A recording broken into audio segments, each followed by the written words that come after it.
नाज़रीन, खिप्रो वेझो ॻोठ मुबीन दर्स जे प्राइमरी स्कूल में उस्तादनि जी खोट ख़िलाफ़ उस्तादनि ऐं शागिर्दनि पारां एहतिजाजी मुज़ाहिरो कयो वियो आहे। तफ़सील ॾिसूं था असद शाह जी इन रिपोर्ट में। ही खिप्रो वेझो यूसी हमज़ो खान दर्स जे ॻोठ मुबीन दर्स जो प्राइमरी स्कूल आहे, जिते गरीब मिस्कीन ऐं पोरियत ॻोठाणनि जा सवे बच्चा तालीम पिराइनि था। अॼु स्कूल जे अङण में सवे मासूम शागिर्द ऐं ॻोठाणा सरापा एहतिजाज बणियल आहिनि त स्कूल में अंदाज़न 150 शागिर्दनि खे तइलीम ॾियण लाइ सिर्फ़ हिकु ई उस्ताद मुक़ररु थियल आहे। ॿारनि जो तइदाद घणो हुअण करे हू कहिड़ी रीति बहितर तइलीम ॾेई सघंदो। ॻोठाणा ॿुधाइनि था त टीओ एजुकेशन समेत ॿियनि ऑफिसरनि खे बार-बार शिकायतूं ॾिनियूं आहिनि, पर हू उस्ताद ॾियण लाइ तयारी न आहिनि। मसलो सर इहो हाणे असां ॾे उस्ताद हिकु आहे, ॿार 150 ॿार आहिनि। हाणे असां त टीओ साहिब खे बि चयो आहे, डायरेक्टर साहिब सां असीं मिलियासीं। उते डायरेक्टर साहिब चयो हुनखे एसटीए खे त बाबा हिनखे उस्ताद ॾियो।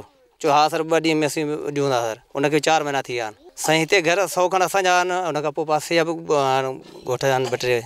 अब्दुल्ला बुम्बरो आहे, हिन ख़ुदा दर्स आहे, मिस्री दर्स आहे।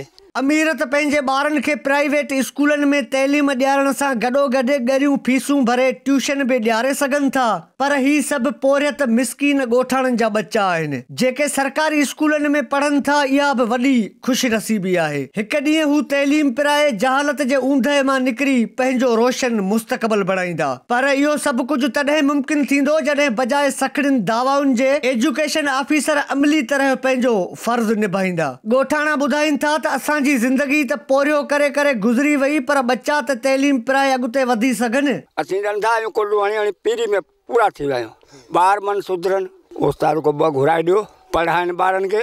ॾिस तूं मां ते सभु सुञाणींदा। ॾिस अमीरनि जा कोन, ग़रीबनि जा ॿार पढ़नि था। असांखे मास्टर ॾियो, हिकिड़ो मास्टर रसे कोन थो, जा 2 ॾियो, 2 ॾियनि हिकिड़ो त ॾियो।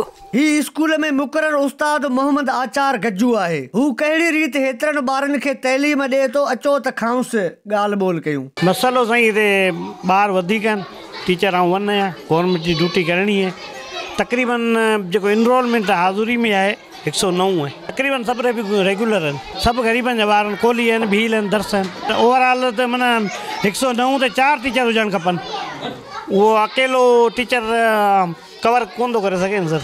हाणे असांजी घुर ई आहे असांखे नवां टीचर ॾिना वञनि तइलीम जी बहितरी जे लाइ। ॻोठाणनि तइलीम जे वज़ीर सैयद सरदार शाह समेत ॿियनि इख़्तियारनि खां मुतालबो कयो आहे त नोटिस वठी नवनि भर्ती थियल क़ाबिल उस्तादनि मां हिन स्कूल में उस्ताद मुक़ररु कयो वञे, जीअं मिस्कीन ॻोठाणनि जा बच्चा बहितर तइलीम हासिल करे सघनि। कैमरा टीम ऐं साथी रिपोर्टर अज़ीज़ हालेपोटो सां गॾु असद शाह, आवाज़ न्यूज़, खाही, खिप्रो।